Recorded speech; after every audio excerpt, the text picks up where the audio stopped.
Good morning, everyone. Hi, I'm Stacy. This is Loving My Veteran, and we are walking in my shoes.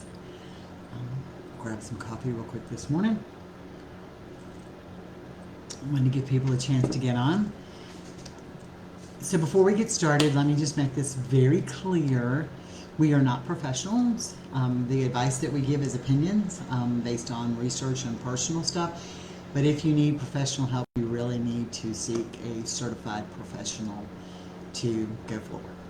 All right, with that being said, let me have a little another sip of coffee, and we're going to talk about not walking on eggshells. That's going to be an interesting topic because we tend to do it all the time. So, real quick, let me grab a sip of this coffee here. Good morning, Miss Sunny. We have a lot going on. We made a lot of decisions around here. You're going to see all kinds of stuff and resources available to you. So please be patient with us as we work through and navigate through this process. It will just be way more beneficial. I know yesterday I ended up doing 2 pop-up videos because the questions that were asked just required a little more than typing. So occasionally I will do that, time allowed. So just wanted to put that out there for all y'all. We appreciate everybody in this group, and let's get started. So we've talked about building healthy, happy, loving relationships. One of the keys to those is communication and trust. Communication and trust. They are huge. They are big issues that we have to face.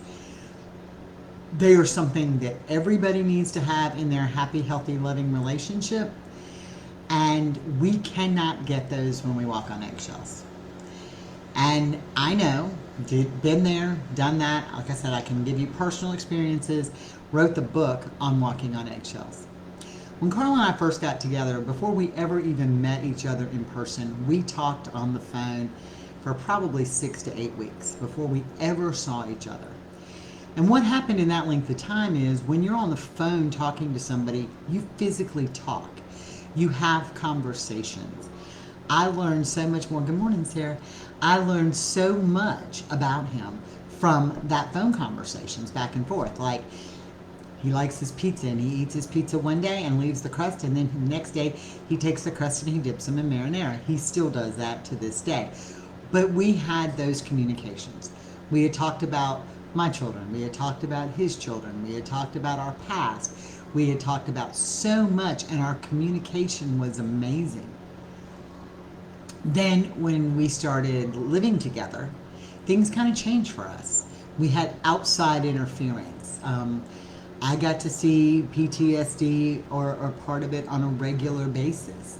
And so it didn't help that the month he moved in was his trigger month. He has a trigger month. Okay, let me just put that out there. And so when that happened, he would trigger. And I found myself walking on eggshells. I found myself not saying things to him. I found myself, when he said, "What's the matter?" I would say nothing because I didn't want an explosion. Um, I found myself being very careful to say, "When are we going to eat?" I found myself just like stressed because I was so afraid of what I was going to say that would set him off. And I think we all do that. We all do that. And when we do that, we create a huge damper in our relationship. Our relationship has to be about communication, and it has to be about trust. So now I know the next question is, how do you communicate when somebody who explodes? That's coming, and I'll get you to that point. I will promise we will cover that today. But what happens is when you walk on those eggshells, when you don't tell them everything, when you keep things from them, when you don't think that they're capable of engaging, when you're careful about how you word things because you don't want to set anybody off, what have you done? You've stopped communication and you've created doubt and lack of trust. Our veterans already have a lack of trust. Okay, it is just something that they have. So when you don't tell them things, when you don't tell them little things, it builds up and builds up and builds up in that little seed of doubt you planted that could be something stupid some dumb little thing that you didn't tell them. Example, I had some lab work I had to have done. And we were waiting on all the lab tests to come back. Well, I got the preliminary results back from my doctor, but we were waiting on the rest of them. I didn't tell Carl I'd gotten the preliminaries back. And that little itty bitty seed of doubt is, well, you're keeping things from me.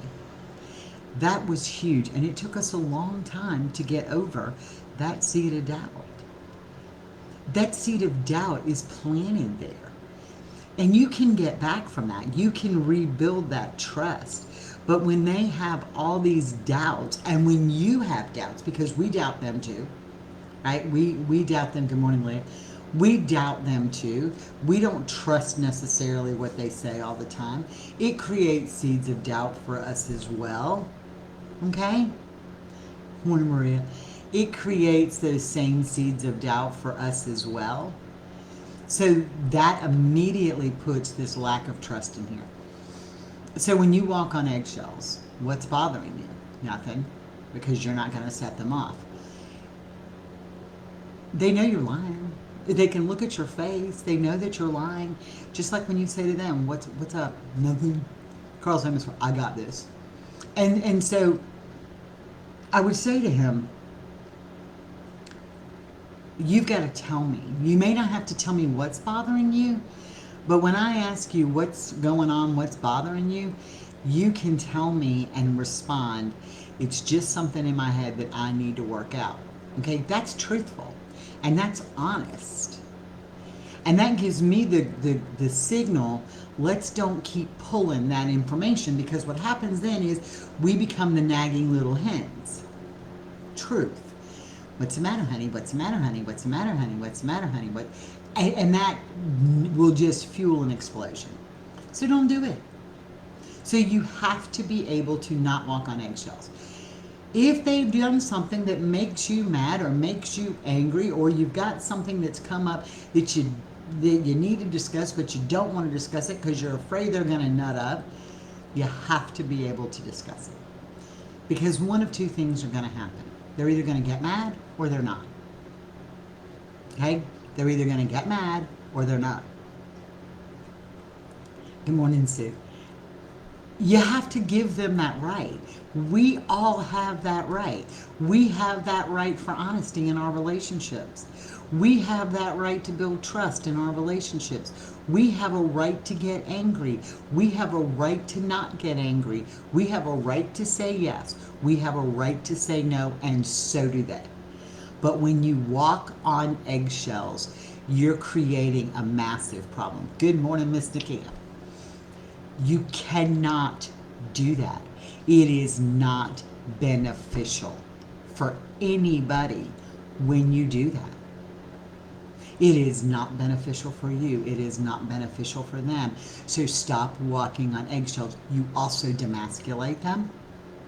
You also take away from them, and you treat them like they're not competent enough to deal with any real situation.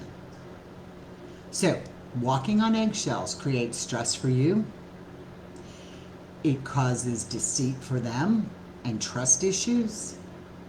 And it takes away their confidence that they're competent enough to make an intelligent decision. And you have just brought them down to a level that they don't feel that they're a part of. Are you always going to agree? Absolutely not. Are they always going to respond in a positive manner? Absolutely not. And that's going to lead to the next part, communication. How do you communicate your issues where you don't create that explosion, right? How do you do that? Again, how did this get to this level? Carl and I communicated incredibly well over the phone. We communicated incredibly well when we first got together. But when that month came up of trigger month for him, I stopped communicating because it was easier in my mind. It was easier to not communicate with him and not create the explosion. And that entire month, all I did was plant seeds of doubt and watered them. I didn't just water them, y'all. I put the Miracle Grow right up on them and kept pouring the water. And that was destructive to our relationship. Destructive. You want to talk about explosions? We had them over the seeds of doubt. And I don't mean like that, I mean knock down, drag out. I would jump on him screaming, hollering, spewing, vomit. Nothing healthy came out of that at all because I didn't allow him. I didn't allow him to be part of that world. All right, so now we're going to talk about communicating with him. Remember, we talked about creating our bubble. We talked about creating our bubble. In our bubble, we want respect. In our bubble, we don't want drama. In our bubble, we don't want certain things. We all have a different bubble. We all have different things we will and will not allow in our bubble. Okay? But in order to go forward, you have to be able to communicate. So you're going to find a time. Corey just told me her month is coming up and is going to need quiet and calm after a big blowout Saturday night. Absolutely. But that's communication. That's communication. See, that is a huge step in the right direction. That's communication. For Carl, him and I have the best conversations first thing in the morning. That's just when it works for us. Every veteran is different. Everybody's baggage is different. Everybody's everything. So I tend to tell him, and I have a board, literally a board up here, that says what I'm doing. Hey, I've got a meeting at this time, doctor's appointment this day, lab should be back, all of this stuff, right? I mean, it's written on this board. So one, I don't forget to tell him, and two, he's aware that it's coming up, so he can kind of see it, and it's kind of our way to communicate. I know that Stephanie has a big calendar, monthly calendar, and like each kid's got a different color and different things that are going on so that Mike can see them, okay? And that's kind of the beginning of their communication. We have bill day, literally, when bills come in, we sit down and you talk about the bills. So they're not taken aback when you say, oh, guess what, we don't have any money this week.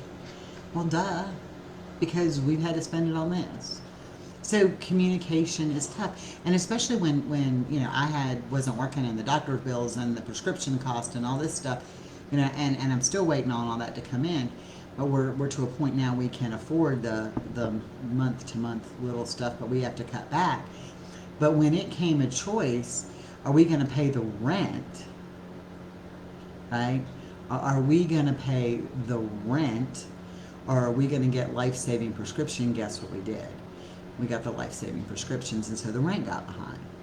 And then we had to catch up the rent, and then he couldn't understand why we didn't have money. Well, here's the reason. And initially, I kept that from him.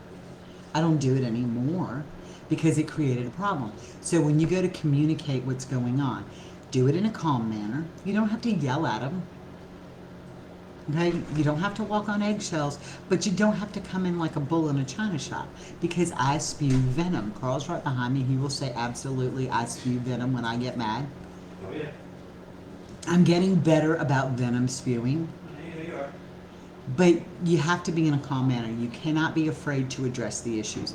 If something makes you mad or something makes you angry, talk about it. It may not be the answer you want to hear, but remember, we have that right. They have a right to give you an answer that you may not want to hear. But you have to talk about it. Because without it, that seed of doubt gets in your way. We can't do that. It is not healthy in any relationship. Okay? It is just not healthy. We talk about everything. Everything. Like I told him the other day, my child is going to have a baby. Be my first one. I'm so excited. So we talked about it the other day. I said, hey, look, I found this for the baby. I wanted to do it. And I'm going to order. Is it okay if I order? And I said, is it okay? Well, that made him mad because I don't have to ask his permission. I was just keeping him in the loop, right? He's like, what are you asking me for? And I'm like, well, because, you know, I want to keep you in the loop. And he said, it's your son, it's going to be your grandchild, do what you want. And I said, okay, but I just want you to know this is what we're kind of spending money on here. And he's like, okay, I don't care. And then he looked at me and says, hey, can you wait till they get back from the first doctor's appointment, which is tomorrow? And so then you buy a new one. And it was just kind of funny that was the conversation we had. But we talk about everything. We talk about what we're going to eat. We talk about all of it because communication is key. And when you practice talking about little stuff, when you practice engaging them, and then I know here we're coming because I know what happens when they don't engage. We've allowed this to go on for so long. They're used to it. We've allowed it to go on for so long. It has become the path of least resistance. So nobody is in practice on communicating, right? It's a practiced skill. It's a learned skill. When I first started communicating, it was one item at a time. I let him go first, me go second. I learned that I needed to take ownership for how I felt. Even if his behavior made me feel some way, it wasn't, you're doing this to me. It's, I feel this way when this happens. Okay? I had to take ownership for how I felt. That made a huge difference in communication. That made a huge difference in communication because I didn't tell him he was wrong. What I told him was, I feel this way when you say this. It's made a huge difference because Carl inevitably remembers everything, okay? Everything. Like how many times I breathed last night. I'm sure if you asked him, he could tell you, okay? He remembers every little detail. It drives me crazy because I'm just a run by the seat of your pants kind of girl, you know? Look, I don't care how many times you breathed last night. As long as you woke up breathing this morning, we are good. I don't care how many times you breathe, but he knows. And so, like, if I would forget something, he'd be like, well, I told you that. And I'm like, okay. Or we'd say something about, well, what happened in that conversation 6 days ago? I said this, and what did you say? I don't remember. What, you don't remember the whole conversation? Literally, that was the banter back and forth, right? And I would take it so personally. And I'd be like, I guess I'm just too dumb to remember anything. Well, that would create World War III. So when I changed the dialogue and he said, what did you say after this? I said, honey, wait a minute. I remember the conversation. But when you say this to me, you make me feel stupid. And I do not remember exactly the order it was said in. Okay, so about 6 times is saying that. About 6 times, he got it. And we go past that. I no longer storm around the house and go, well, I guess I'm just dumb then. I used to, but I don't do that anymore because it's learning those communications. Right? But practice with the little stuff, y'all. Don't hide the big stuff from them, but practice communicating in a positive way with the little stuff. Do it every day. Because what happens is when you start to communicate and engage in the little stuff, and you engage in the little stuff, you're gonna find that it becomes easier. I love it. It's opposite for us. He has a TBI and it makes him angry when I do the same. Yeah, it does, because I feel dumb. My lupus keeps me from remembering a lot of things, y'all. I remember the base of the conversation. I remember that's why I have a notebook. Y'all think I'm kidding? I literally walk around with my notebook. I had to get new ones because I don't remember which one I was in. So that was like, I've got all these half-done notebooks. So I'm putting those away, and I'm starting out one today, and it has today's date on it, and I literally live by notebook. And so if I've talked to so-and-so about this, I write it down. That way I can go back through and be like, yep, I remember that. And it was a great coping mechanism. That's actually one of the things the doctor told me to try, was to start writing things down, just because I could remember the basis of it. But Erica, and again, I warn everybody, you have to make your decisions and your plans based on physical and mental limitations. Okay, so he has a TBI. His short term memory or long term memory is affected by his TBI. And he may not remember everything. So, one of the things they told me when I first went to the doctor was, and we're talking about the brain fog, was to write things down. That way, we kind of had it written out. Hey, this is something we talked about paying the bills. I mean, I'm not like every detail, but we talked about paying the bills, or we talked about going to my mother's, or whatever. And the calendar made a huge difference because we started putting it up and you could see it. And Erica says she has a board too, and I'm sure that's one of your coping skills at your house. But I don't intentionally forget what was said. It's within my physical limitations. So practice speaking and not walking on eggshells with the little stuff. And I know a lot of people are like, well, all he does is play video games. I mean, I hear that a lot, and I'm not sure how many of y'all do that, but all he wants to do is play video games. And I can't get him to engage. Okay, well, sit in the darn room with him for a minute. Doesn't mean you have to engage in the video game. But when you start making it a habit of being in that space, even if you don't open your mouth, even if you sit in that space and read a book, even if you give yourself a half an hour, okay, it is really important that you do that. Carl will watch the dumbest flipping things on TV, okay? And I finally told him after the initial part of the pandemic, we sat out there and our date night, because we laughed about it, we wanted to go to the drive-in. Of course, most drive-ins are now closed, period, but we wanted to go to the drive-in and sit in the bed of the truck and watch the movie and look at the stars. We've always wanted to do that. Well, of course, the pandemic comes, and that's never going to happen, probably now. So we sat on the front porch, and he would bring the laptop out on the front porch, and we would set a table up, and we'd sit there with the laptop, and we'd have our little snacks, and we sat in the chairs, and we looked at the stars, and we watched a movie. But if I had to watch one more Transformer movie, or one more DC comic movie, or one more anything, right, I was going to die. But I sat there. Yeah, and they can get annoyed, Leah. I mean, they can get annoyed. But just a little change that you want to be engaged in their life in a subtle way. And again, we're all different.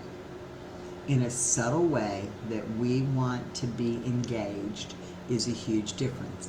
If in the middle of his video game is not the time, then we try to find a time that works. And like I said, Carl and I communicate absolutely best first thing in the morning when we're having coffee. Absolutely the best time to communicate. I know that Nikki and I were talking, and her and Richard communicate in bed, like when they lay down at night. Carl doesn't want to do that. He doesn't want there to be any chance of controversy when we're going to bed. We also have our quiet time before we go to bed. I mean, no TV, no nothing. Him and I sitting there. He drinks his little milk or whatever. I have a little snack because I'm really into snacks. I have a little snack, and we just kind of sit there and unwind and kind of just play. Mostly we just play games on our phone, or we kind of finish up our day, where we talk about some unfinished business. But we just don't ever bring it in the bedroom, because that's something that neither one of us want to do, because he doesn't want controversy there. So everybody finds your own rhythm. But you absolutely cannot walk on these eggshells. It's not good for you. It's not good for them. It's not good for your relationship. It's not good at all. You don't have to go stomping around and crushing the eggshells, mind you. But just don't do that. Don't crush them. Don't go stomping on them, but don't walk on them.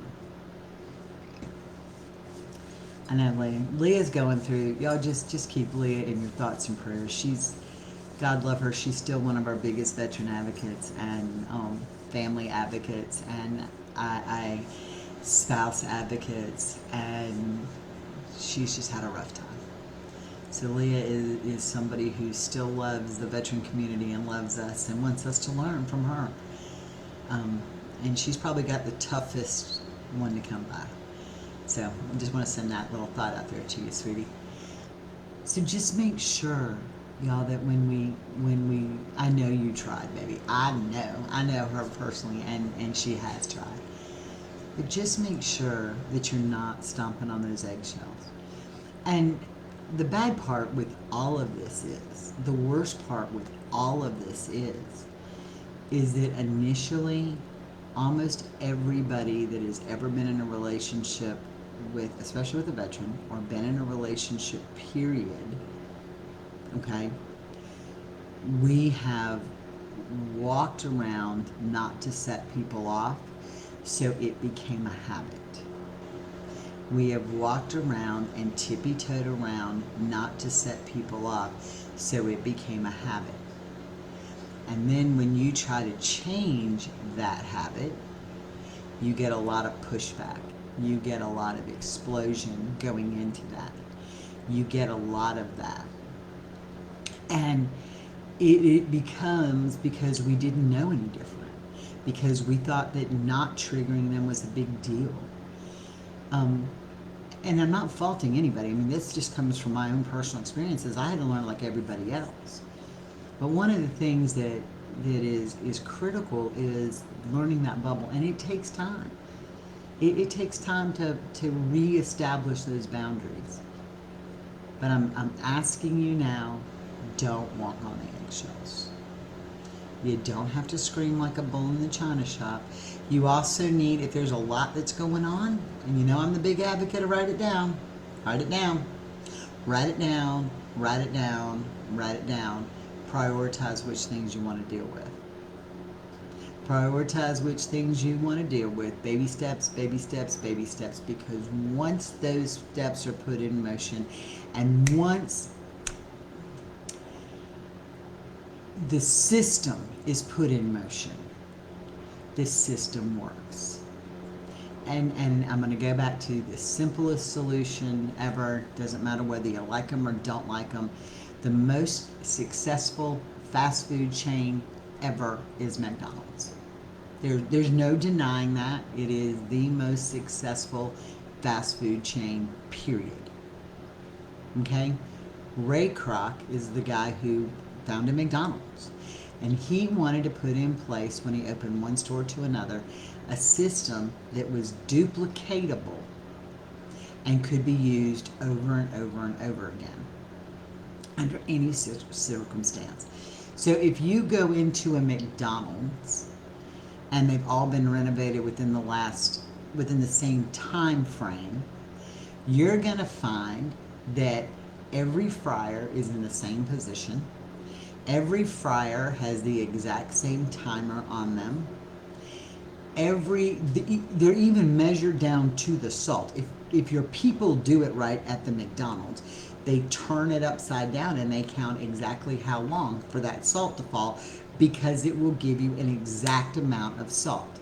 It is a duplicatable process. It is duplicatable process.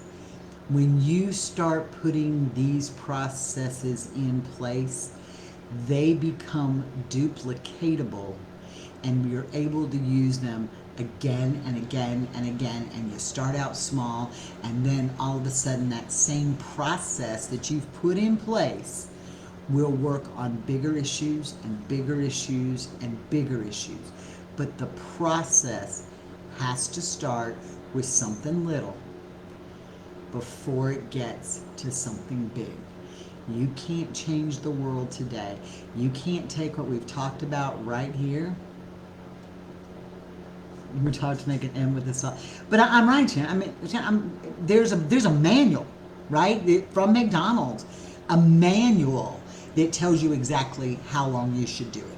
There's a manual. They are right on if you duplicate it. But that's what we're talking about here. This is duplicatable.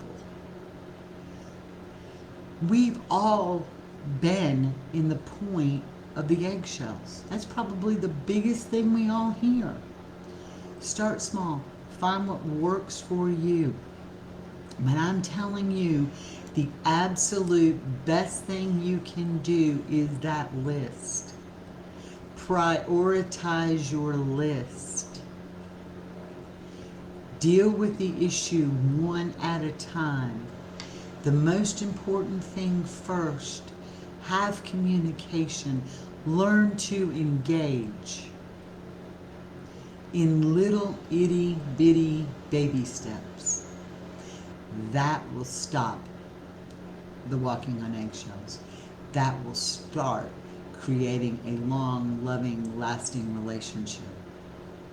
I didn't think I could love that man in the other room any more than I do, but I love him more every single day. Are there days I want to pop his head off? You can bet your sweet tail. But at the end of the day, I love him more every single day. The growth we have in our relationship is phenomenal. And for the first time in 54 years, I built a relationship. We built a relationship with a good core. Didn't always start out that way. Well, it started out that way, and then we kind of let it go. Now it's back. But we have a good, solid core.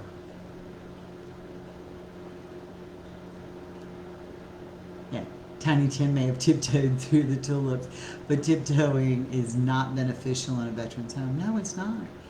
No, go back to how they're programmed. Mission driven. They didn't go to them and say, "Excuse me, we got a mission and we're going to drop a bomb over there, but I don't want to offend you today. Is it okay if we kind of do this?" They didn't do that. Get in their mindset. Get where they need to be. Those are important factors in what we do going forward. Those are critical factors.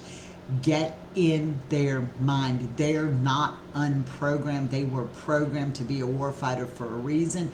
They are not going to unprogram from that. And they weren't even programmed. They were torn down and rebuilt that way. They were torn down and rebuilt that way. And you know what? Be blessed. I know it's a tough road today to deal with, but be blessed.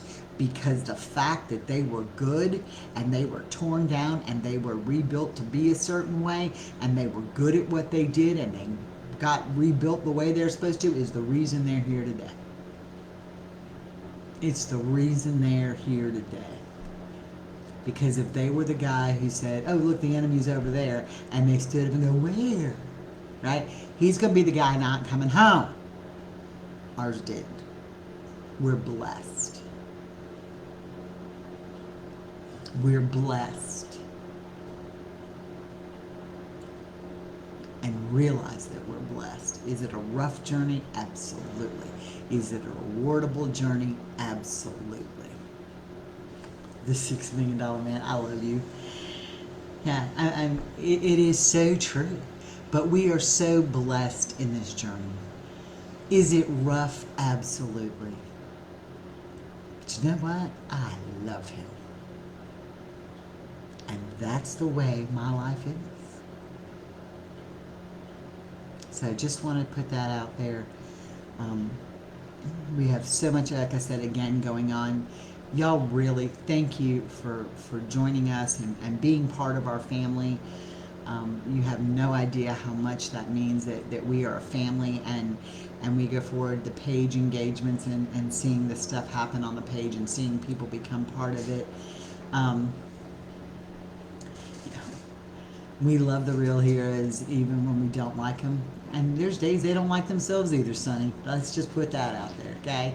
There's days they don't like themselves either. There's days I don't like me. But we're the real heroes too, okay? So it is a partnership, and we're the real heroes too. We're going to make it all come together. Lots going on. Let me see if I can try to think through our days. We're going to get these loaded on the YouTube channel. Please subscribe to that. podcast premieres in March. It's the second Tuesday in March. We needed to push it back. There was some issues with the host, so we want to make sure that we got that done. Second Tuesday in March is the new podcast that is coming out. The first Friday in March, we start Vet Connect. That will also be out there. So you'll be able to, we're going to interview veterans and they're going to give you their perspective, and it's kind of really nice that we get to do that. I need some lovely little ladies who would like to do some episodes of Girl Talk. Please call me, message me, whatever. We need to set up about 3 of those so we can keep our Girl Talks ahead, where we just kind of have a conversation back and forth. Y'all know we had Boone Cutler on Let's Talk last week. We're going to start having guests on randomly. We'll let you know ahead of time on Let's Talk, so we can kind of do that interactive back and forth. We kind of like that. It was nice. It wasn't like interviewing somebody. It was we all got a chance to.